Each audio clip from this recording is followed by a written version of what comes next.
특별히 먼저 말을 가지고 이야기를 하고 있습니다.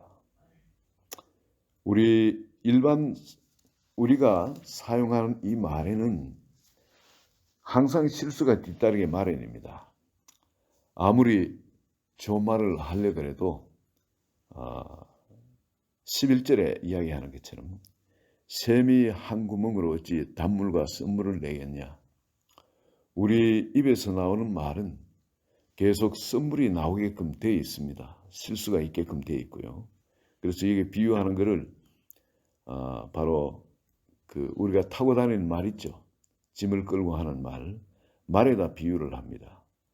3절에 보면 우리가 말들의 입에 재갈을 물리는 것은 우리에게 순종하게 하려고 그 온몸을 제어하는 것이다. 입에다 재갈 물리는 이유는 온몸을 그 재갈을 먹임으로 말미암아 그 말 고삐가 땡기는 곳으로 말을 제어할 수 있다는 거죠. 그 말을 비유했고요. 또 여기에 배를 비유했습니다. 4절에 보면 또 배를 보라. 그렇게 크고 광풍이 밀려가는 것들을 지극히 작은 키로서 그 사공의 뜻대로 운행하나니, 바로 키가 어느 쪽으로 이게 돌리느냐에 따라 그 큰 배가 그렇게 화물을 그렇게 많이 싣고 사람들을 많이 실은 그런 배라도 그 키의 방향에 따라서 배가 왼쪽으로 갔다가 오른쪽으로 갔다가 그 자리에 뱅뱅 돌다가 그렇게 한다는 거죠. 그 키가 그 큰 배를 제어하듯이 우리의 말이 그렇다는 거죠. 그리고 5절에는 불을 비유하고 있습니다. 이와 같이 혀도 작은 지체로 돼 큰 것을 자랑하다. 보라, 얼마나 작은 불이 얼마나 많은 나무를 태우는 거야.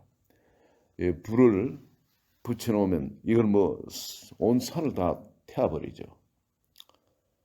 우리가 옛날에 학교 다니다가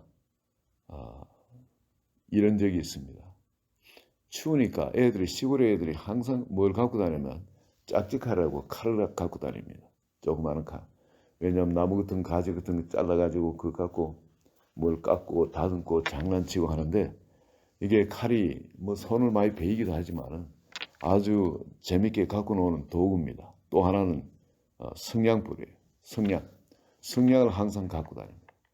갖고 다니면 추우니까 학교 가다가 거기다가 논뜰에다가 논뚝 있죠. 거기 풀이 많이 자라고 있으니까 거기다 불을 붙입니다. 불을 붙이면은 저쪽으로 건너가지를 않고 그 논뚝만 이렇게 태우는 거죠. 가다 추우면 전부 다 그게 손을 째고 발을 또 째고 그러면서 몸을 좀 훈훈하게 덮여가지고 또 학교를 가고 그럽니다. 그런데 어떨 때는 이걸 좀 애들이 거기서 좀 놀다가 보면은 지금 학교 갈 때는 바빠먹고 돌아올 때는 좀 여유가 있으니까 그리고 불을 쬐고 좀 놀다가 한눈 파는 사이에 이것이 논뚝 끝까지 가서 산으로 올라가는 수가 있습니다. 불이. 그러면은 바람이 불 때는 얼마나 이것이 빨리 번지는지. 처음에 시작할 때 조그만 성냥불 갖고 톡 켜가지고 그리고 불을 붙여놨는데 이게 완전 산을 태우는 그런 지경이 되는. 온 애들이 비상이 걸려가지고 소나무를 꺾어가지고 소나무를 물에 묻혀가지고 가서 막 두드려가지고 막 불을 끕니다. 그런데 끄고 나면 막 애들이 전 불티가 나르고 그만 먼지가 온몸이 엉망이 되죠. 얼굴이고 몸이 옷도 그렇고 다 버립니다. 그렇지만은 한번 애들 가슴이 그냥 썰렁하다가 그냥 살았다 싶은 겁니다. 아니 집에 가서 어른들한테 얼마나 매를 맞겠어요. 근데 그 불이 말이죠. 그런 역할을 일으킨다. 우리 입에 나오는 말이 그렇다는 겁니다. 이 입에서 나는 말이 온 동네를 불사를 수도 있고요. 완전 생지역으로 만들 수도 있고, 그런 것이 입에서 나오는 이 말이라는 겁니다. 이 말의 파워가, 그 영향이 그렇게 크다는 거죠. 근데 이 말을 길들일 사람이 없다는 거예요. 내가 말을 길들이려고 해도 나도 그런 온전한 자의 자리에 들어가지 못하고 있다. 어느 누구라도 우리 사람은 이 말을 길들일 수가 없다. 짐승들도 길들이면 길들여지고 하는데 이 사람의 말은 길들여지지 않는다. 이거는 8절에 말하듯이 혀는 능히 길들일 사람이 없나니 사람이 없다면 없는 겁니다. 여러분, 아무도 혀를 절제해서 항상 단물만 낼 수 있는 사람, 그런 사람은 없습니다. 쉬지 아니하는 악이요 죽이는 독이 가득한 것이라. 그런데 우리는 길들일 수 없는 혀를 우리가 갖고 있는데 이걸 어떻게 하면 좋겠습니까? 우리가 하나님을 찬양도 하고 또 이것을 형제를 저주하기도 한다는 거예요. 이게 마땅치 않다는 겁니다. 이걸 어떻게 해야 되겠습니까? 이 유일한 길은 뭐냐면 하나님으로부터 난 지혜와 명철이 있으면 이게 다스려진다는 거예요. 그 외에는 절대 이게 다스려질 수 없는데 하나님으로부터 난 지혜와 명철이 있으면 17절에 보십시오. 오직 위로부터 난 지혜는 첫째 성결하고 다음에 화평하고 또 관용하고 양순하며 긍휼과 선한 열매가 가득하고 편견과 거짓이 없나니 그리고 화평하게 하는 자들은 화평을 심어 의의 열매를 거두니라. 우린 다 이걸 원합니다. 이걸 원하는데 이건 위로부터 난 지혜로 말미암아 이것이 가능하다는 겁니다.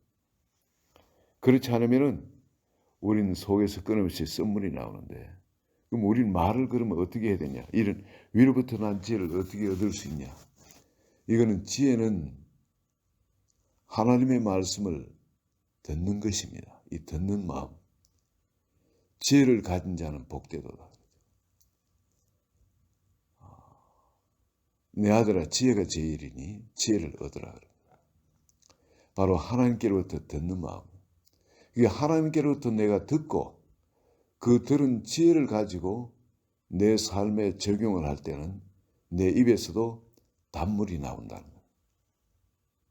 이제 썸물이 그러면 나오질 않게 된다는 거예요. 내가 말하면 썸물이 나오는데 하나님한테 그 상황에 대해서 먼저 들으라는 거예요. 그리고 하나님이 말하는 걸 갖고 말하면 지혜로운 자처럼 말을 할 수 있게 되어진다. 명철한 자처럼 그렇게 말을 할 수 있게 되어진다. 그런데 하나님께로부터 우리가 그 음성을 들으면은 하나님께로부터 어떻게 해야 될 바 그 지혜를 받으면은 그 지혜는 어떤 것이냐면 성결하다는 거예요. 성결함. 첫째는 죄로부터 구별된 그런 성결함, 거룩함이 있고 그 다음엔 어느 누구를 대해서도 원수 맺는 것이 없습니다. 화평하고 심지어 나를 미워하고 저주하고 하는 사람, 해를 끼치는 그런 사람까지 사랑하고 오히려 선대하고 축복하고 그런 화평한 그런 관계에 들어가게 하는 것이 하나님의 지혜입니다. 다음에 모든 사람에 대해서 관용하고 관대하고 용서해주고 말이죠. 그리고 양순하며 아주 순하고 또 모든 사람에 대해서 하나님 나라를 긍휼히 여기듯이 그런 긍휼을 그리고 또한 주님이 나를 통해서 나타났듯이 그런 선한 열매가 가득하고 그리고 어느 누구를 봐도 저 사람이 복음을 알면 나보다 낫겠지. 나 같은 자도 이렇게 주님 앞에 이렇게 서가 있는데 주님의 은혜를 받으니까 지금 이렇게 하고 있는데 저 사람은 나보다는 훨씬 더 좋을 거야. 훨씬 뛰어난 사람이 될 거야. 어떤 그렇다 보니까 편견이 없어집니다. 어느 누구를 보더라도 편견이 없어요. 아무리 지금 세상 말로 말하면 꼴통짓을 하고 하더라도 전혀 그 사람들 가능성이 없어 보이더라도 나 자신을 보면 그 사람이 나보다는 나아 보이거든. 적어도 은혜를 알면 나보다는 나아 보여. 나 같은 사람은 사실 여기서 말씀을 전한 저 같은 사람 정말 지옥 체제라고 포기를 했던 가장 그 전도를 잘하고 또 수많은 사람에 대해서 잘 아는 사람이에요. 이 인간은 지옥 체제라. 그러던 저도 지금 이렇게 변하는데 다른 사람들 보면은 하나님의 은혜가 임하면 변하지 않을 사람이 없는 거예요. 바로 그러다 보니까 사람에 대한 편견이 없어져. 그리고 거짓이 없는. 여러분 하나님의 진리에는 거짓이 없지 않습니까? 그리고 항상 그 하나님께로부터 이 지혜를 받아가지고 명철을 받아가지고 주님이 말하게 하시는 것을 말하고 또 주님이 행하게 하시는 것을 행하게 되면은 거기는 항상 빛 가운데를 걷는 그런 삶이 되죠. 후회할 일이 없어지게 되는 겁니다. 여러분, 여기는 마음이 편안함이 있습니다. 마음에 갈등이 없어져요. 이 주님의 지혜 가운데 우리가 살아가게 되면 왼손에는 부귀요 또 한 손에는 장수가 됩니다. 오래 살 수밖에 없어요. 그런 편안한 사람은, 마음이 편한 사람. 그리고 이런 사람은 뭘 하더라도 하나님이 이런 지혜 가운데 사는 사람은 하나님은 부귀를 축복하신다는 거예요. 그 명예를 축복을 하실 수밖에 없는 거예요. 항상 우리가 이 야고보서 이야기하는 게 행함이 있는 믿음, 행함이 있는 믿음. 그 행함이 있는 믿음 중에 제일 우선되는 것이 말입니다. 말이 먼저 나오니까 행동은 뒤따라 나오는 거죠. 그래서 우리가 이 주님으로부터 지혜, 주님께로부터 들으면은 그 음성을 들으면은 거기서 믿음이 생깁니다. 하나님의 말씀은 믿음은 들으면서 나고 들으면 그리스도의 말씀으로 말미암는 거예요. 하나님의 말씀을 우리가 항상 듣고 뭘 행하고 대해서 우리가 말씀을 들으면 우리에게 그 말씀을 듣기 때문에 우리 믿음이 생깁니다. 이 믿음이 생기면은 바로 이 믿음은 지혜와 함께 옵니다. 왜? 우리 하나님의 그 말을 듣는 마음이 바로 하나님 지혜라 했기 때문에 우리가 그 말씀을 들을 때 믿음도 생길 뿐만 아니라 하나님의 지혜와 명철도 생길 수밖에 없는 거예요. 그 가운데 우리가 행하게 되면은 실수가 적어지죠. 항상 우리가 주인 대해서 말하는 게 있을 수밖에 없으니까 실수가 있지만 실수가 점점 적어지게 되죠. 그리고 나중에는 그 실수가 하나님의 지혜로운 사람이 되어가는 만큼 더 온전하게 되어지겠죠. 사람으로서는 스스로 온전하게 될 사람이 아무도 없지만 하나님의 음성을 듣고 하나님으로부터 이 지혜를 받는 사람, 그래서 이 믿음으로 사는 사람은, 믿음으로 말하고 믿음으로 행동을 옮기는 사람은 점점 온전한 자리에 들어가게 되어진다는 겁니다. 그리고 하나님의 이 지혜는 17절에 이야기하듯이 성결하고 화평하고 관용하고 양선하며 긍휼과 선한 열매가 가득하고 평강과 거짓이 없는 그런 사람. 그래서 화평하게 한 자들은 이 화평을 심어서 의의 열매를 거두게 되어 있다는 겁니다. 오늘 이 프로세스, 우리를 온전하게 하는 이 모든 프로세스가 바로 하나님의 말씀으로 말미암습니다. 이 말씀을 듣고 그리고 거기서 생기는 믿음과 그 지혜로 말미암아, 그 명철로 말미암아 우리가 말하고 살아갈 때 실수 없이 온전하게 되는 그런 사람이 되는 것을 야고보 선지자는 가르치고 있습니다. 오늘 이 지혜가 한 분 한 분한테 충만히 임하기를 예수 그리스도의 이름으로 축원드립니다. 같이 기도합니다. 주님 감사합니다. 우리 스스로는 우리의 모순된 우리의 모습에서 어떻게 할 바를 알지 못하고 항상 스스로 된 갈등과 혼돈 속에 빠지기 쉽지만 오늘 주님께서 야고보 선지자의 입을 통해서 하나님의 지혜에 대해서 또 행함이 있는 믿음에 대해서 가르쳐 주심을 감사합니다.